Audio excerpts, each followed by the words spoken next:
여호와 하나님이 동방의 에덴에 동산을 창설하시고 그 지으신 사람을 거기 두시니라. 우리가 이제껏 살펴보았던 창조기사가 물리적인 창조의 실제성을 언급하는 것이 우선이 아니라 그저 한 영혼 한 영혼의 죄로 인해 죽은 영혼을 살리시는 구원의 기사임을 우리가 살펴봤죠. 에덴 동산의 기사도 마찬가지라는 겁니다. 여러분 보세요. 지금도 물리적인 에덴 동산이 어디 있을까 이렇게 찾는 이들이 있거든요. 근데 보세요. 물리적인 에덴 동산을 발견하는 것과 그 사람의 개인적인 구원과 무슨 상관이 있어요? 전혀 상관없어.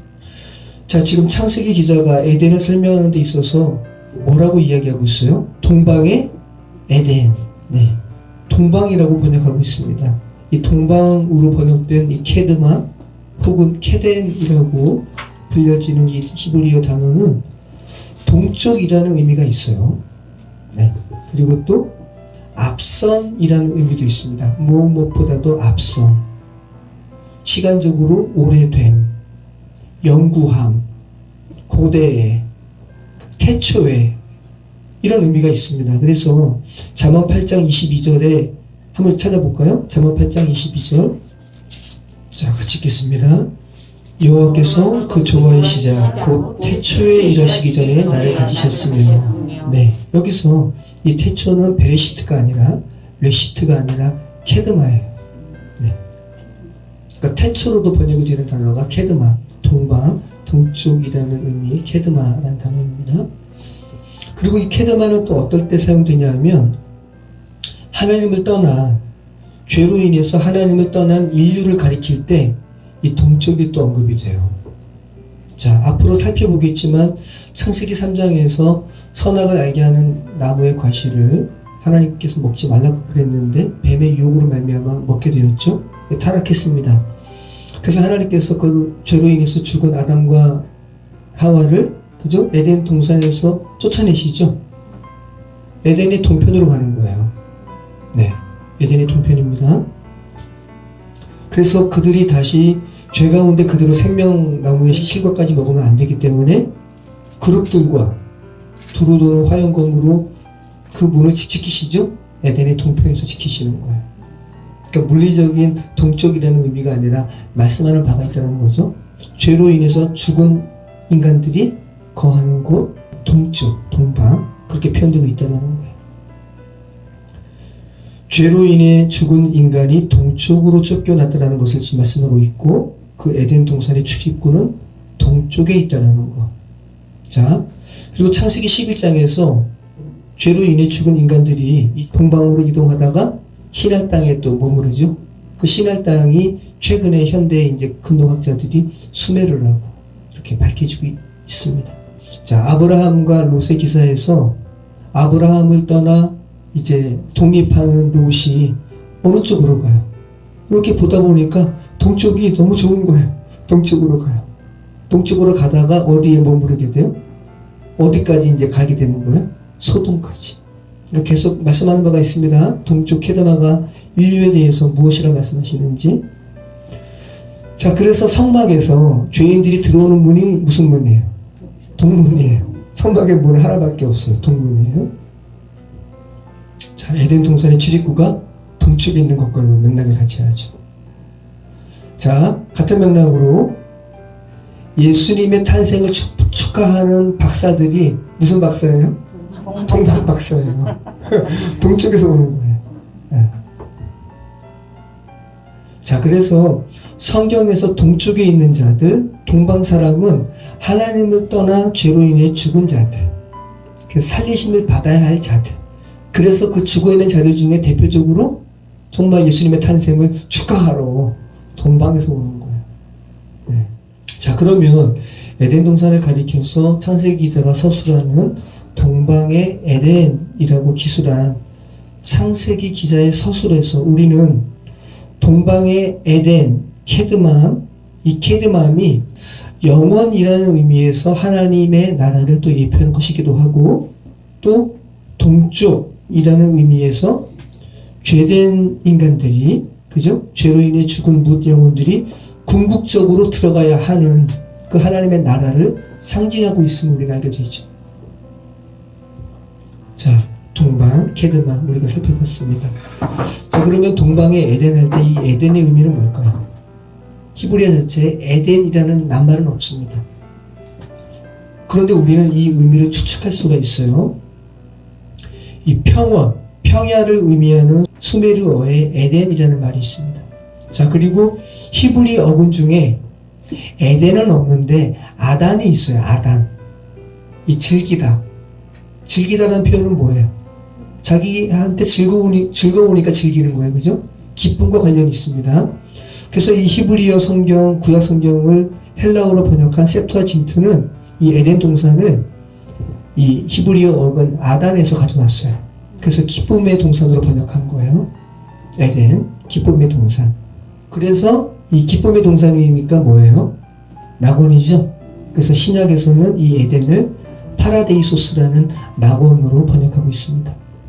누가복음 23장 43절에서 그죠? 죄로 인해 죽은 두 명의 강도 중에 한 행악자가 예수님께 주여 당신 나라에 임하실 때 나를 기억하소서라고 할 때 정말 모든 죄인들이 고백해야 할 말, 그죠? 주여 나를 기억하여 주십시오. 이 간구 외에는 우리 인간이 예수님께 할 간구가 없는 거예요. 너무 간단한 말이지만 이 간구 못해서 정말 영혼이 죽는 것이거든요. 이렇게 간구할 때 예수님께서 뭐라 그러셨어요? 누가복음 20장 43절 예수께서 이르시되 내가 진실로 내게 이르노니 오늘 내가 나와 함께 낙원에 있으리라 하시니라. 파라데이소스에 있으리라. 네. 에덴 동산은 행복의 땅, 네, 축복의 땅으로 또 기쁨의 땅으로 이렇게 풀이되기도 하지만 물된 동산으로 또 풀이되기도 해요. 물된 동산으로 해석되기도 합니다. 우리는 성경을 신구약을 통틀어서 물과 관련된 메시지가 그렇게 많은 계속해서 살펴봤습니다. 그럼 하나님의 동산에 있는 이 에덴의 물은 그죠? 윗물일까요? 아랫물일까요? 윗물이죠. 그죠? 윗물이죠. 하나님의 나라에 있는 물. 그죠? 네.